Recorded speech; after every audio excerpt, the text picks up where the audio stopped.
All right, I'm Adrian, 24 years old, and I'm from Berlin originally, but currently in Copenhagen, but I live in Malmö over in Sweden, so I'm commuting every day. Yeah. Nice. And what brought you to Copenhagen originally? Why Copenhagen? So I am studying Fashion and Textile Technologies, and I'm originally studying it in the Netherlands, in Enschede, small, not so great town in the Netherlands. And I came to Copenhagen for my Erasmus, so for my minor related to my studies, because the minor was called Sustainable Fashion Technology, and Copenhagen has a very good name for sustainability, innovation, and also for its fashion scene.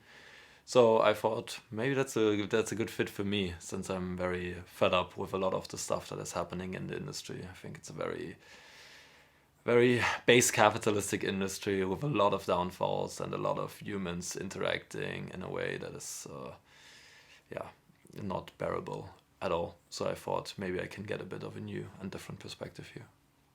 Nice. And how are you finding it? Being from Germany, then going to Holland, and then to Canada, sorry, to Denmark. Culturally, how do you find the shift? Do you feel at home here? I do actually. I feel like in Denmark, sometimes it takes a bit longer to really get to know people. So I feel like everybody is nice and everybody's nice on the surface, but to really be friends with a lot of Danish people, I sometimes found a tiny bit hard because, of course, it's always like that. If you come to another country, it doesn't matter which country it is, that there you are kind of invading existing friend groups and existing lifestyles and whatever. So maybe there might not always be space for you in there. But I feel like with Danish people, I had a harder time than, for example, with the Dutch friends that I made while living in the Netherlands to actually connect. So it took a bit longer, and it's still an ongoing process in some cases, I would say. What about the Danish culture and the people that makes it hard to get in? Like, are they you feel like they kind of close themselves off, or? Not necessarily. Maybe they're just not very good at initiating contact. I feel like that's more the thing that I feel, at least, that you often, as the outsider, kind of, if you want to call it like that, have to be like very proactive and really be like, okay, so when are we gonna meet up, and when, and who's coming, and you probably have to ask them out 5 times before they will invite you once. And that, I mean, in a friend context, Yeah. not dating wise, but in a friend context. Yeah. Yeah, fair enough. Yeah. And how do you feel like, mentally moving to Copenhagen? Has it been a tough transition, or?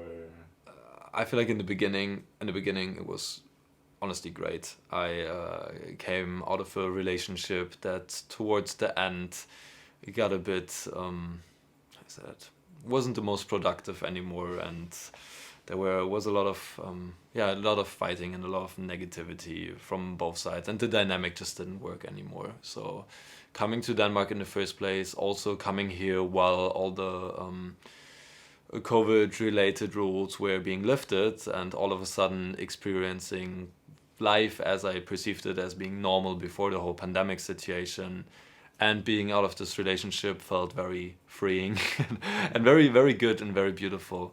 So my first 3-4 months here were a blast, honestly, and I just had a lot of fun and a lot of good time. And then the money got less and less and less, because I worked before also at a COVID vaccination center, and they paid good money. So I had some leftovers, but the leftovers got smaller and smaller, and then I was very challenged by how expensive it is to live here, and I think that also affected my whole happiness and my whole mental health state a bit, at least. I'm privileged that I have the Erasmus support, and I also get some support from my family, so I could afford to live here. But after 2 or 3 months after my savings were done, I had to work part-time and study, and still in the end of the month I often didn't have enough money for instant noodles anymore. And yeah, again, from a very privileged perspective, that kind of sucked. That wasn't very nice. And so I was constantly working and still struggling with the money, and that was a very, yeah, leveling and very, a different perspective that I didn't experience as much in Berlin because it was just way cheaper to live there. So I definitely had to do some getting used to, and that's also why I live in Malmö now, because Copenhagen is just not affordable for me. And also that was a bit stressful. Yeah. Well, then would you say, I mean, you obviously learned how to, you know, even though it's been tough, you've learned strategies how to deal with lower income and all that. So you've definitely grown as an individual in that sense. 100%, and I think it made me more of an adult for sure, because all of a sudden you're confronted with all the Danish documents and paperwork and working in an environment which is mostly Danish speaking, and you kind of don't understand a lot, you don't get the whole concept, so it was very challenging, but also definitely helped to, as you said, grow as a person, I guess, in the end. Yeah. Okay, so like a big topic shift. Yes. I mean, previously we talked a little bit about how you didn't feel comfortable identifying yourself as someone who has ADHD, or like you haven't been really diagnosed with like anxiety, depression, ADHD, and yeah, can you talk a little bit about that feeling and why you feel like that? Okay, I'll try to keep it as brief as possible, because I feel like this is say what feels comfortable. This is gonna take a bit long, so that's the thing. Take your time. Once when I was a kid, there was a doctor who told my parents, seems like he has some milder form of ADHD, and since then I think I've been always balancing between identifying with it and seeing it in myself and try to almost empower it a bit as well, on a weird level. And then on the other hand, being a bit ashamed, or being a bit, feeling a bit like an imposter or something, because I have friends that are on medication for that, and I, for some time, tried to self-medicate, which also is not the best solution. I kind of just found my patterns, and that's why I think, since it's such a mild form of it, I don't feel comfortable acting as a spokesperson of people who are dealing with issues like that to a way higher degree than I am. And so, although I know that sometimes it definitely affects me and it bothers me, and I also believe that I have it to a certain extent, but not in a way that I feel like it negatively influences me as much as it does to a lot of other people. That's the whole thing.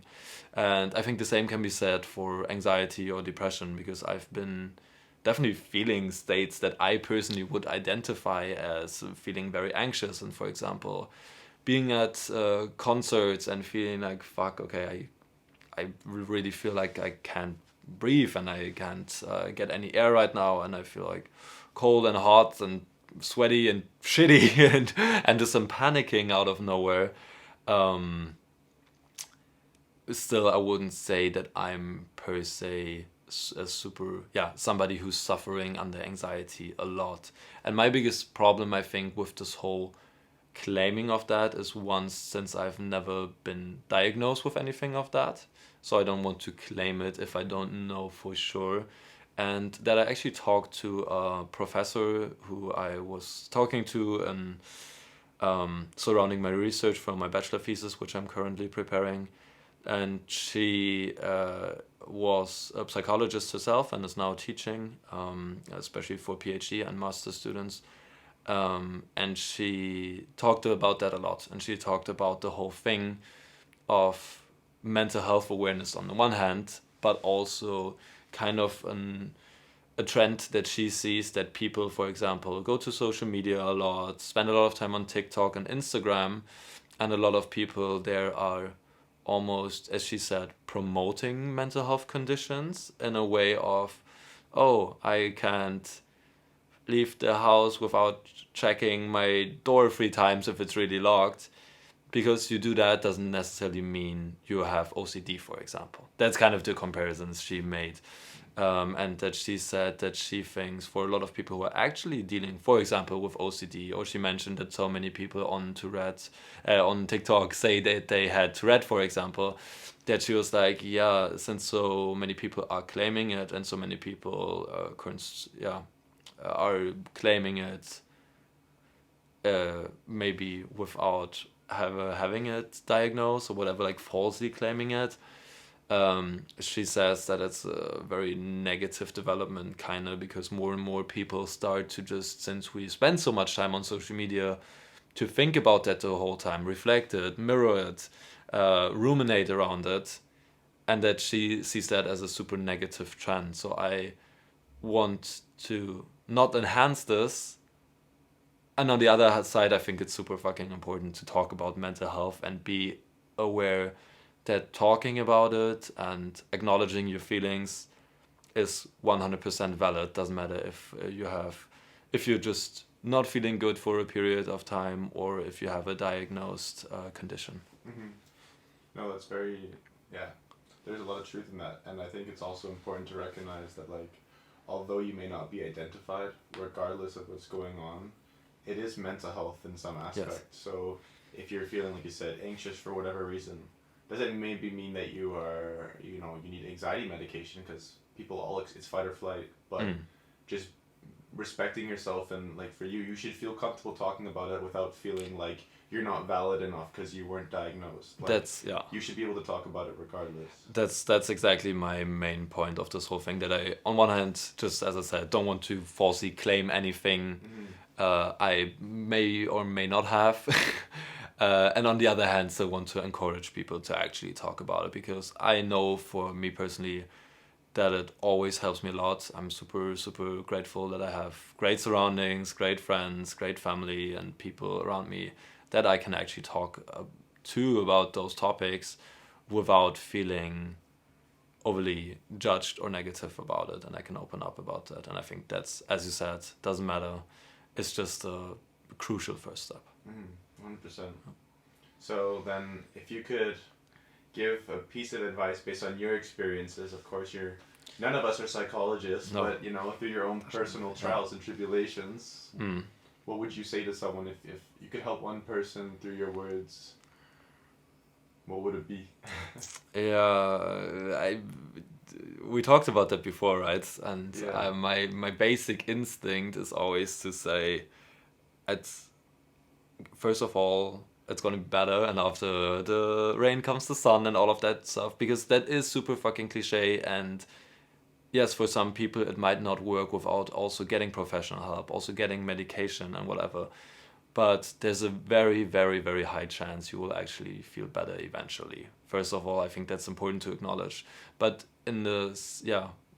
at the same time, it is also, first of all, acknowledged to just realize I feel shitty and I do not feel okay, and that itself is okay though, and my feelings are valid.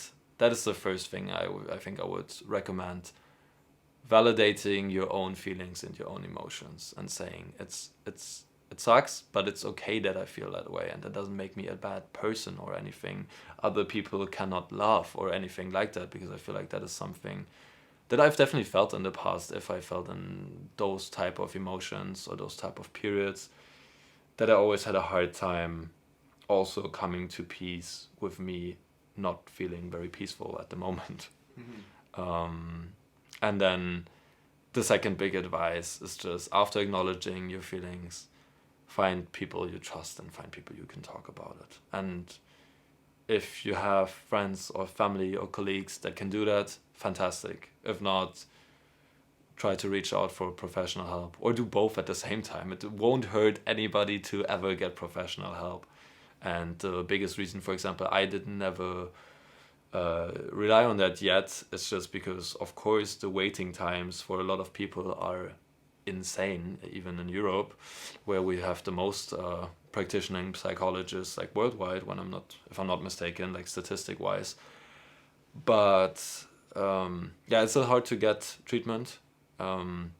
So open up to your surroundings and find people who you can talk to, And I guarantee you a lot of people will have experienced similar feelings and maybe can give you some good advice. And even if they can't, they can listen and you can vent and you can just let out what's inside, and that is always a good first step.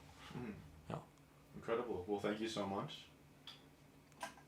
Of course. The record's done at the perfect time as well. Okay.